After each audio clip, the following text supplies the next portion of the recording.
그러면 또 우리 이어서 살펴보도록 하겠습니다. 그러면 여기까지 이제 반영하면서 우리는 어떤 내용을 반영했다고 보시면 되냐면 요 71페이지에 23번, 24번에서 논의하는 R2라고 하는 지표를 이제 왜 활용해야 되는가 라고 하는 이제 그런 점을 이제 반영했습니다.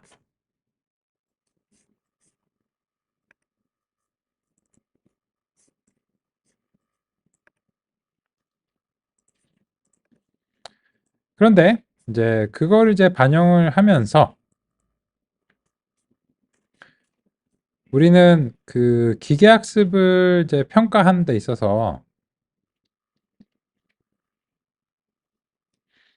이제 서로 다른 지표들이 이제 활용될 가능성이 있다라고 하는 점을 이제 살펴봤죠.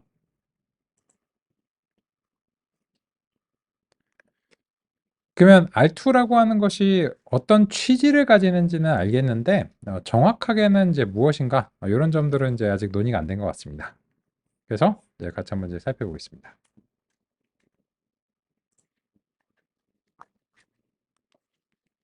기계학습 모델의 성능 지표 중 기본은 정확도입니다. 분류 출력의 경우 정답과 예측값을 비교해서 전체에서 정답을 맞춘 비율을 구하면 정확도를 측정할 수 있습니다. 가장 직관적인 방식입니다. 연속적인 값인 회귀 출력의 경우 정답과 값이 같은지를 비교하는 방식은 평가가 어려울 수 있습니다. 왜냐하면 소수 점수 하나라도 다르면 다른 값이기 때문입니다.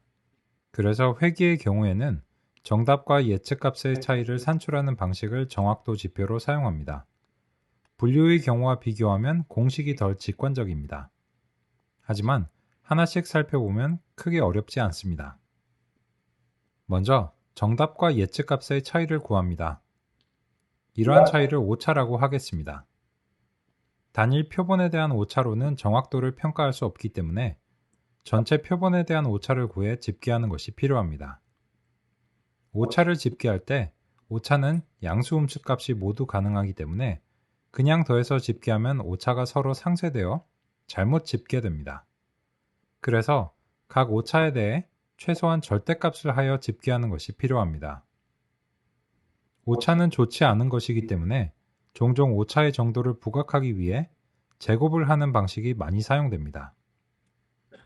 이렇게 집계된 오차가 되도록 1.0 범위가 될 수 있게 정답과 예측값의 평균의 차이로 정규화를 해줄 수 있습니다. 이러한 공식은 R제곱이라고 하는데 편하게 R2라고 부르겠습니다. 기계학습 모델 성능평가 지표는 그 밖에도 여러 가지가 있습니다. 어떤 지표로 성능을 평가해야 하는지는 경우에 따라 살펴보고 정해야 합니다. 정확도는 가장 기본적이고 보편적으로 사용되는 지표이기 때문에 대부분의 경우 성능평가의 기준으로 사용합니다.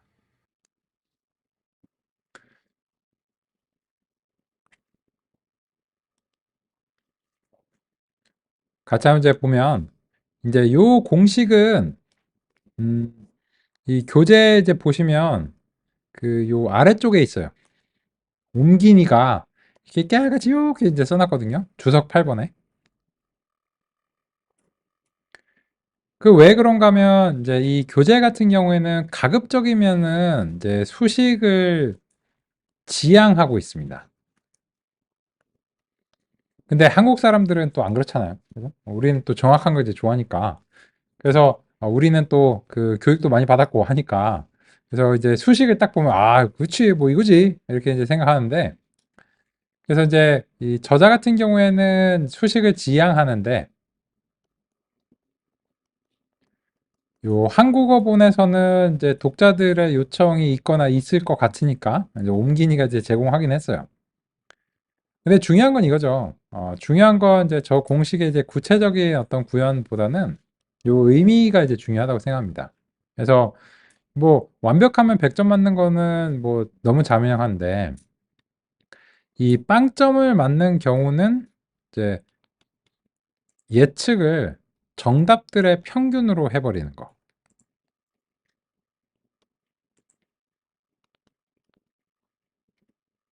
요런 경우에 이제 빵점 맞습니다. 근데 음수가 나온다는 거는 평균으로 찍는 것만도 못한 거예요. 그러면 이렇게 음수가 나오는 경우에는 그냥 모형이 완벽하게 실패한다고 봐야 됩니다. 그냥 뭐 이렇게 어느 정도는 쓸만하네 이런 게 아니고 그냥 사실상 이거는 이제 실패인 거죠.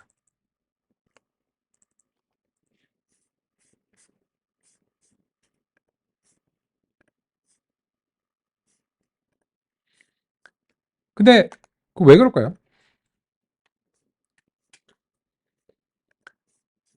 네, 이렇게 좀 서술을 해보고 싶습니다.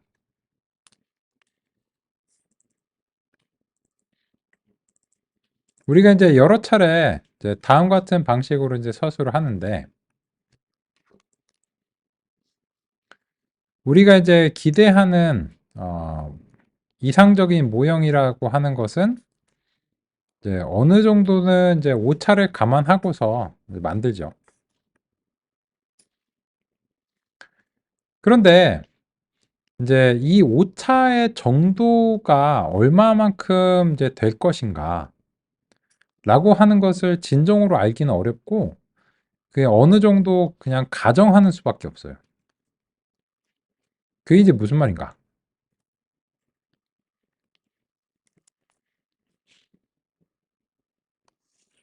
이거 이제 그리기 어려우니까 캡처 해가지고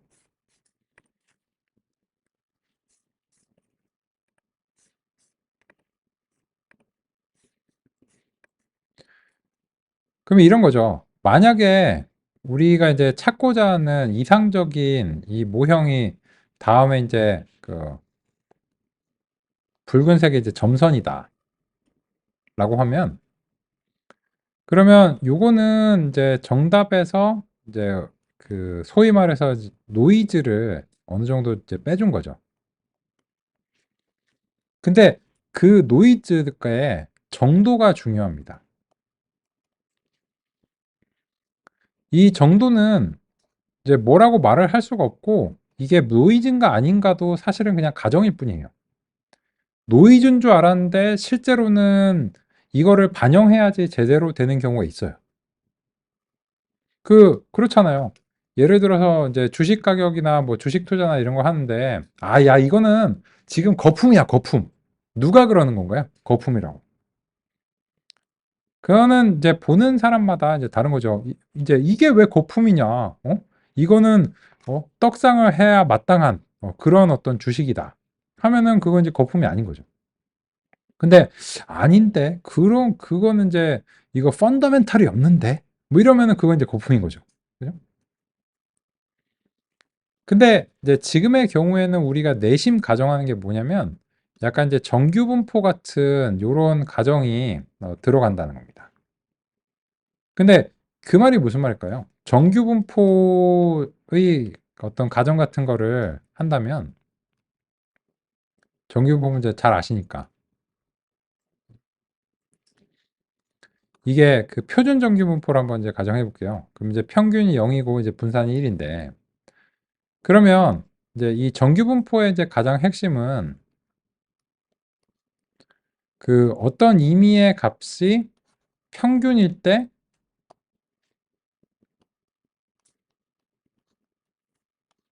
최대의 확률을 이제 갖는다는 거죠. 그죠? 근데 이제 만약에 평균이 이제 빵이다라고 이제 치면 어떤 예측을 수행을 했을 때 그것이 정답에서 이제 오류만큼을 이제 뺀 것이라고 표현한다면 정답하고 같을 확률이 최대라는 그런 의미가 되는 거죠. 그죠? 근데 그러면 이제 반대 양극단의 경우로 한번 생각해 보면 그 오류 자체가 이 모형의 예측과 엇나가는 경우가 있을 수 있고 실제로 엇나가고 있죠.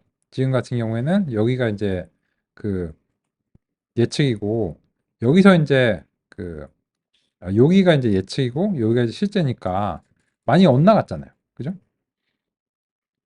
그런데 이런 것들이 발생할 수는 있어도 그 확률은 낮아져야 된다는 겁니다. 물론 그럴지 알지 몰라요. 그래서 근데 만약 쓸만한 모형이라면 이 오류에 대해서는 회기에서는 그 정규 분포적인 가정을 해야 이 모형을 쓰든지 말든지 하는 겁니다. 이런 거죠. 왜냐면 그 뭐 온도나 주가 같은 거 예측하는 모형을 만드는데 어제도 이제 우리가 같이 얘기해봤지만 이거는 기대값이 이게 이제 완벽하게 정확하게 맞을 것이다 이렇게 보장하면 불가능해요. 그러면 이제 우리가 이 모형이 쓸만합니다. 라고 말을 할 수 있는 유일한 근거는 모형이 예측을 하면 어느 정도는 오차가 분명히 있을 겁니다.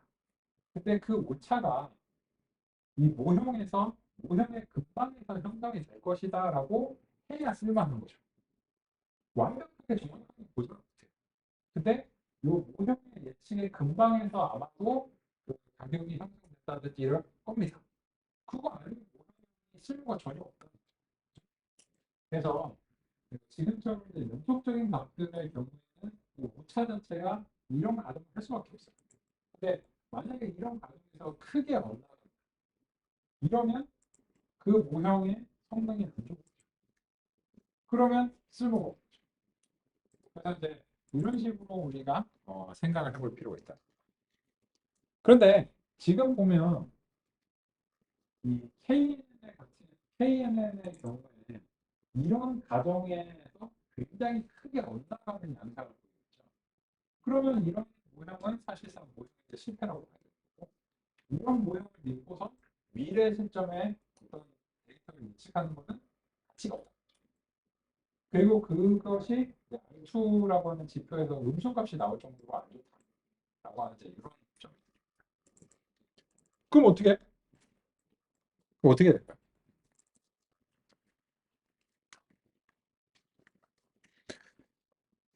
그러면 이제 이 모형 자체를 이제 형성을 하는 이제 요 과정인데 이 모형은 알고리즘을 통해서 형성이 되죠.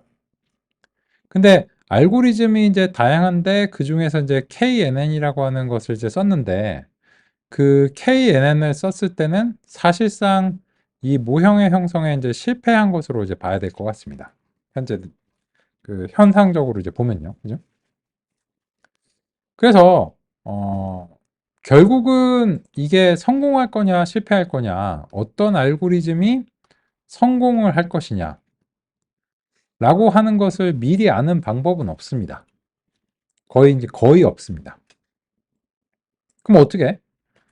이제 여러 알고리즘들을 무엇이 있는지를 알고 걔네들의 이제 특성을 알고 그걸 이제 적용해보는 과정에서 더 바람직한 알고리즘이 있을 수 있는 거죠. 근데 그걸 미리 알기는 보통 어려워요. 지금처럼 저차원으로 시각화가 되는 경우를 제외하고서는 사실상 거의 모른다라고 해도 과언이 아닙니다. 그러면 이 KNN이 너무 간단해서 문제냐? 그거는 조금 얘기를 해봐야 돼요. 왜냐면 소위 말해서 이제 성공적인 모형이 형성된다는 것은 데이터와 그 해당 알고리즘의 조합입니다. KNN이 좋아하는 형태의 데이터 분포가 있을 수 있고요. 어떤 특정한 알고리즘에는 그 불리한 그런 형태의 분포가 있을 수도 있는데 그런 분포가 무엇일지는 사실상 알기 어려워요. 근데 제가 현재 형성한 이런 분포는 KNN 스타일로는 해결이 어렵습니다. 왜 그런가 구체적으로 한번 얘기해 볼까요? KNN한테 우리가 그 예측을 맡기면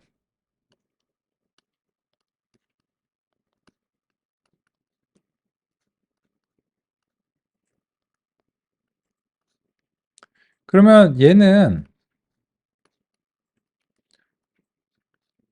새로운 데이터와 훈련 시점의 표본들을 모두 다 대조해 보겠죠.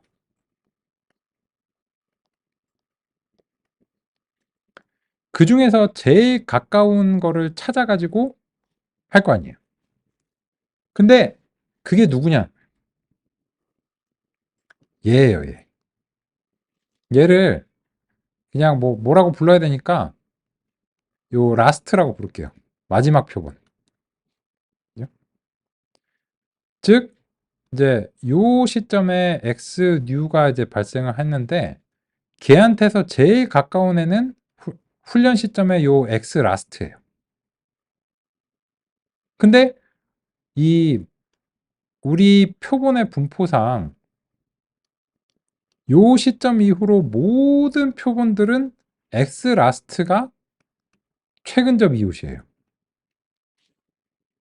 따라서 모든 예측을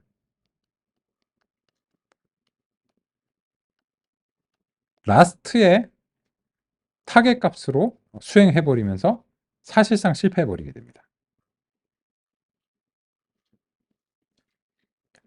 그런데 요거는 우리가 이 k 값을 1로 했을 때잖아요. 근데 우리가 요 1로 하는 게 너무 극단적이니까 k를 이제 1보다 큰 값을 보통 선택을 하는 게 바람직해 보이죠. 그러면 이제 현재와 같은 분포에서 이제 k를 1로 했을 때는 사실상 완벽하게 실패했는데 k를 1 이상으로 설정하면 이게 어느 정도 개선이 될까요? 어떻게 생각하시나요? 물론 해보면 바로 알겠지만요. 그 원리를 가지고서 한번 예상을 해보면. 해볼까요, 한번? 예를 들어서 뭐 3 이런 걸로 바꿔보겠습니다.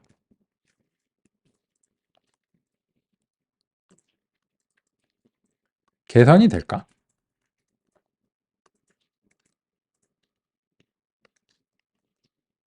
실행해 보겠습니다.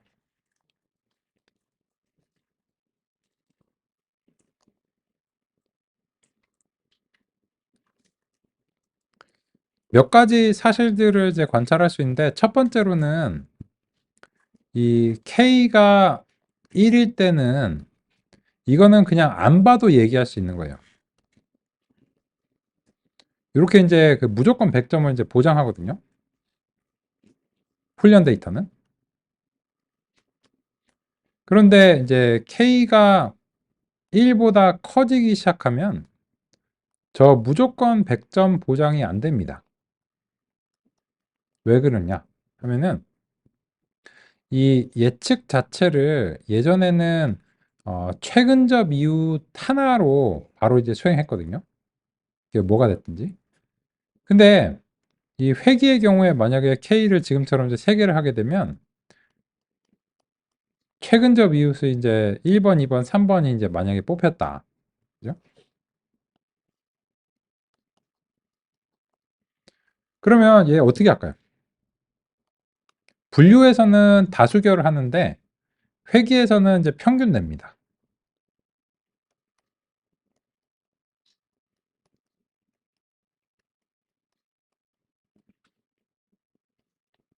뭐 다수결이나 평균이나 비슷한 얘기겠죠. 그죠?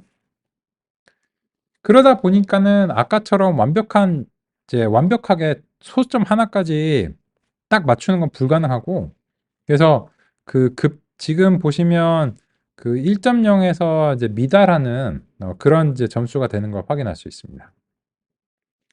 근데 이거는 조금 희생을 할 수 있는데, 우리가 바라는 건 이제 그 희생이 가치가 있는가요? 여기서 이제 조금 빠지면 시험 점수 응용력이 조금 오를까? 라고 이제 봤는데 전혀 아니죠. 더 안 좋습니다. 그래서 이제 시각적으로 이제 보면 이제 아까랑 다르게 지금 훈련 데이터들에 대한 예측이 완벽하게 이렇게 안 돼요.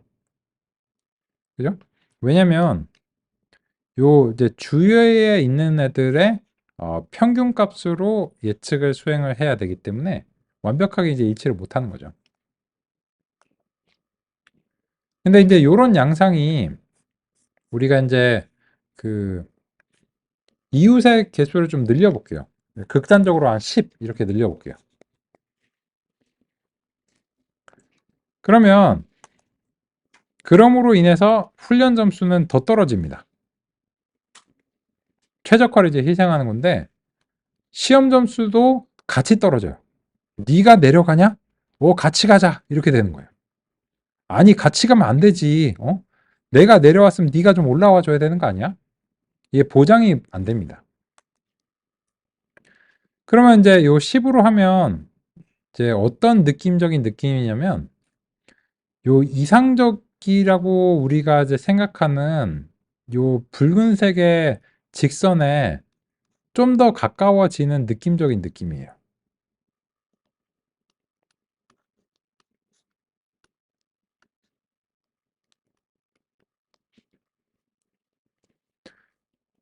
그러면은 이제 예측을 요런 식으로 해야 되는 거 아니야?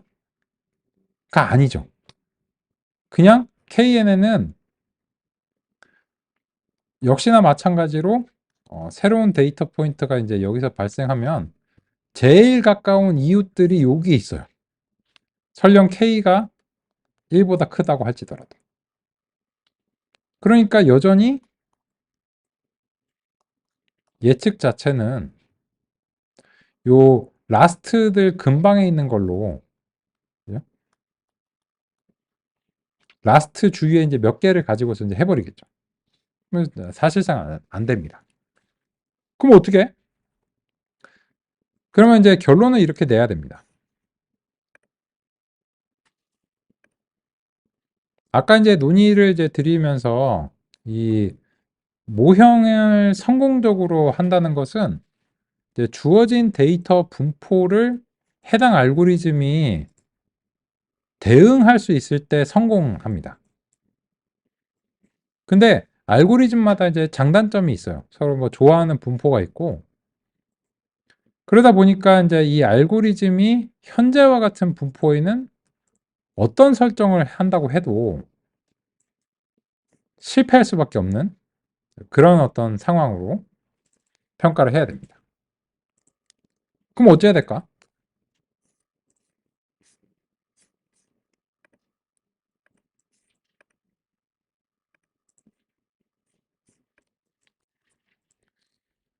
그래서 우리는 다음과 같은 고민을 할 수밖에 없는 겁니다.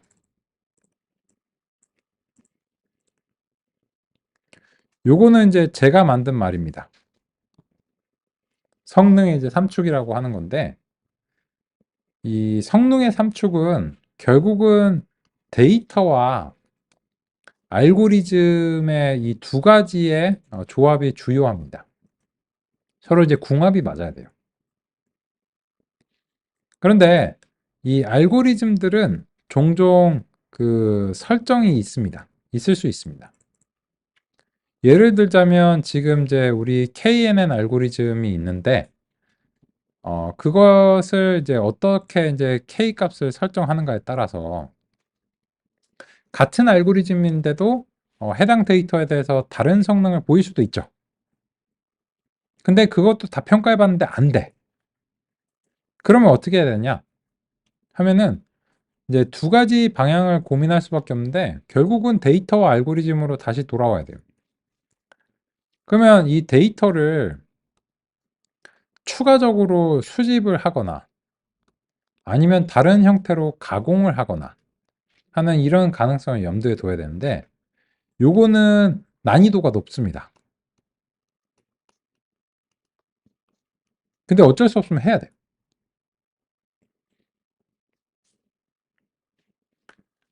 그거보다 조금 난이도가 낮은 것은 무엇이냐면 이제 알고리즘을 이제 갈아타는 거예요.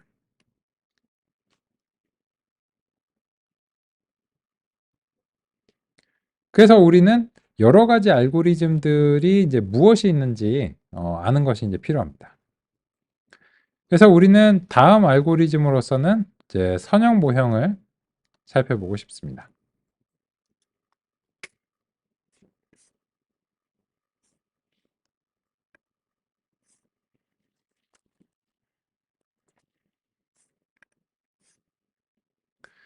73페이지로 가보겠습니다.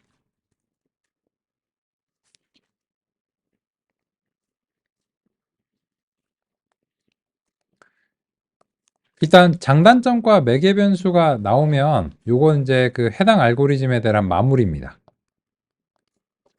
KN은 이제 빠이빠이 하려고 하는데요. 그죠?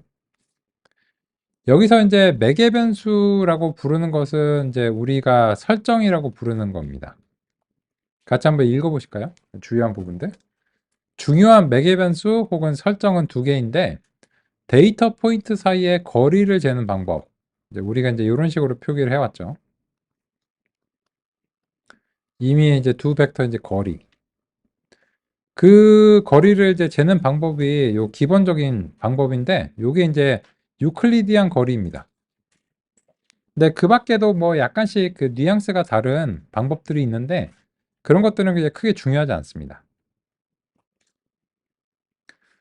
그리고 이제 요 K 같은 경우에는 1은 사실상 거의 안 써요. 보통은 이제 1보다 이제 큰 값을 쓰는데 대략적으로 이제 3개에서 5개 정도 범위에서 잠재 성능을 발휘하는 경우가 많은데 그걸 이제 보장할 수는 없고 이거 이제 통상적으로 그렇다는 거죠.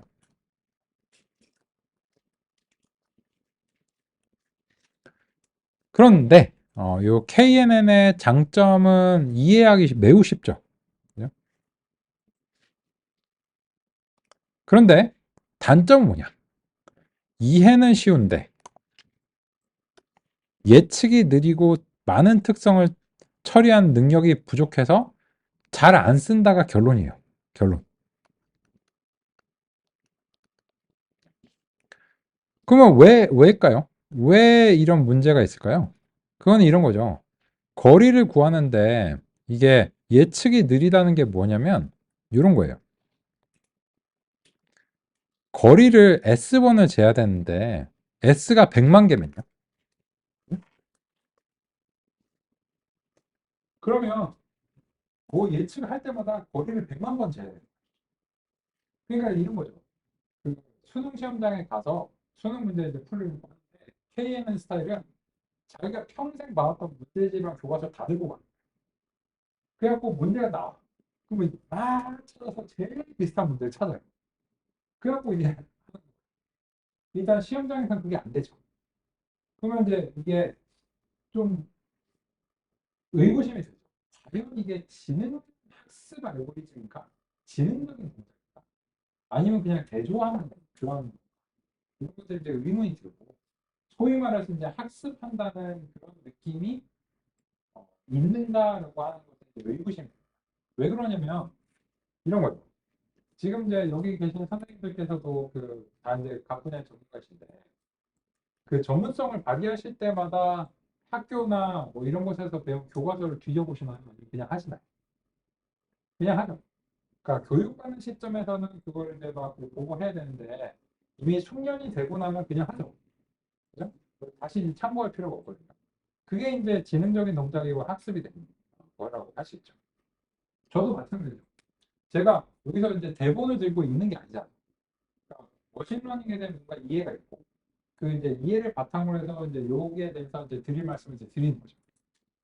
근데 제가 그 주제를 이해하지 못했다면 어떻게 해야 되냐면 이거 말씀이죠 하고 이제 주어진 대본을 쫙 읽어야 됩니다. 그러면은 저 사람이 그냥 누군가가 준비해준 대본을 읽는 그냥 성우인 건가? 아니면은 이 주제를 이해하는 사람인가? 조금 의구심이 있죠. 근데 이제 어떤 특정한 상황이 발생했을 때 거기에 대해서 이제 그 견해를 낼 수 있고 해결의 방향성과 그 원인에 대해서 논의할 수 있으면 그 접근성이 있는 거죠. 대본에 쓰여 있지 않죠. 근데 그런 측면에서 봤을 때 이 KN이 진행적인 동작에 가까운가는 상당히 의구심입니다. 그래서 우리는 이제 KNN의 이제 한계점이 이제 명확해 보이니까 이제 그런 측면에서 다른 알고리즘을 이제 도입을 해보고 싶습니다.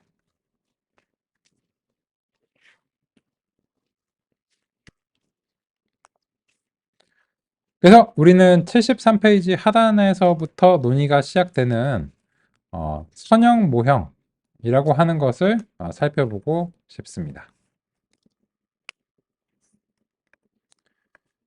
여기에 대해서는 이제 그 준비된 내용으로 같이 좀 살펴보면서 알아보도록 하겠습니다. 준비된 내용도 보는 거죠. 이것만 보시는 건 아니고요.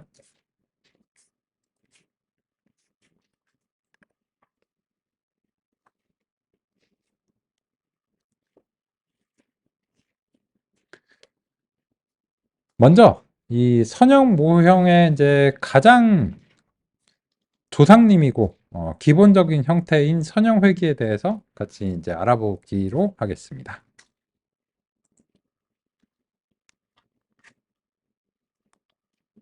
선형회귀는 1805년 라그랑제와 1809년 가우스가 천문학에서 행성 위치를 예상하기 위해 처음 사용되었습니다. 이후 여러 학문에서 이 기법을 활용하면서 유명해졌고 현재까지도 널리 활용되고 있습니다.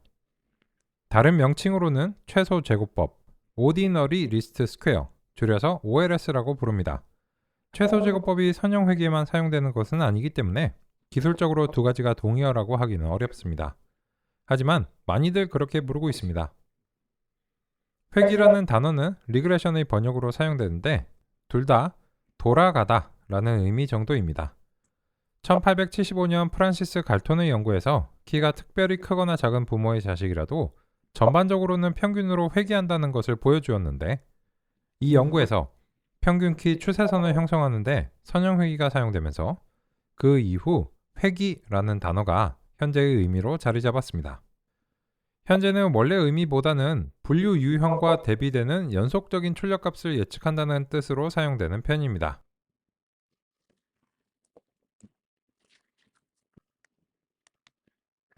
요새 이제 현지 예능 같은 거 보시면 연예인들이랑 막 연예인들 가족들 생활하는 거 이런 거 나오잖아요. 근데 그 연예인들이 이제 잘생기고 이제 멋진 사람들, 예쁘고 멋진 사람들이 서로 결혼하면 무조건 자식들이 다 예쁘고 똑똑하고 잘났느냐, 무조건 키가 크냐, 보통 아니거든요.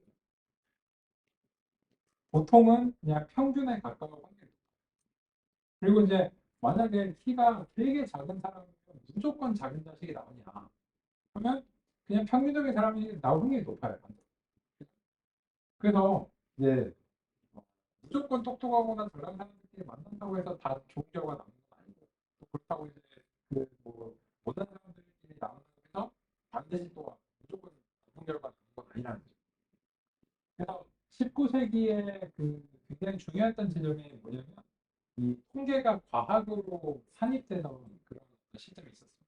그래서 그 19세기 말 무렵에 갈톤이라는 분이 영국의 이제 왕립학회에서 정규분포가 이제 자연의 법칙이다 이런 식으로 주장하면서 이제 통계가 과학의 이제 한 갈래로서 이제 편입이 되는데 그때 이제 보여준 게 이제 이런 여러 가지 부모와 자식의 이제 키의 상관관계를 보여주면서 결국은 평균으로 돌아. 이게 이제 자연의 근본적인 법칙이다 이렇게 주장했는데 지금 시점에서 조금 무리죠. 많은 것들이 정규분포를 따르긴 하는데 모든 것들을 이제 정규분포로 설명할 수는 없어요. 그것 때문에 지금으로서는 정규분포의 가정이 아주 이제 특정한 경우에만 이제 적용된다. 근데 요 소개를 이제 좀 상세하게 드린 이유가 뭐냐면 키 같은 거는 연속적인 값들이잖아요. 그래서 그런 것들을 이제 얘기할 때 리그레션이라는 단어를 이제 얘기하기 시작했는데 그러다 보니까는 그 이후에 연속적인 값을 예측하는 활동을 회귀 분석이라고 부르게 됐다. 이제 회귀라는 단어랑 연속적인 단어 값이라는 것과는 전혀 상관이 없어 보이는데 이런 어떤 유래와 이제 관습 같은 게 이제 있는 거죠. 처음에 한 번은 이제 소개드릴 이제 필요가 있을 것 같고요. 그래서 이제 같이 이제 살펴보겠습니다.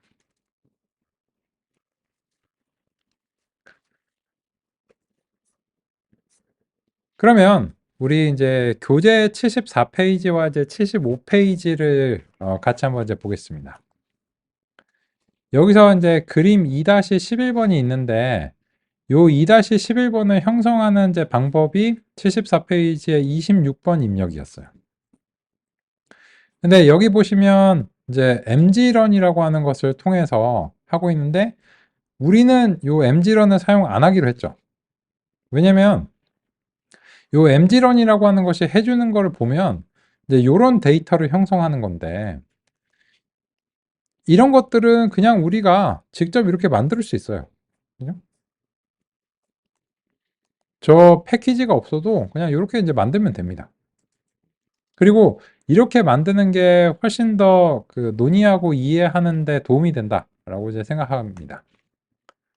그래서 이제 동일하진 않은데 양상적 측면에서는 이제 유사하고 그래서 요거는 이제 진정한 정답은 이제 사실 이제 직선의 방정식으로서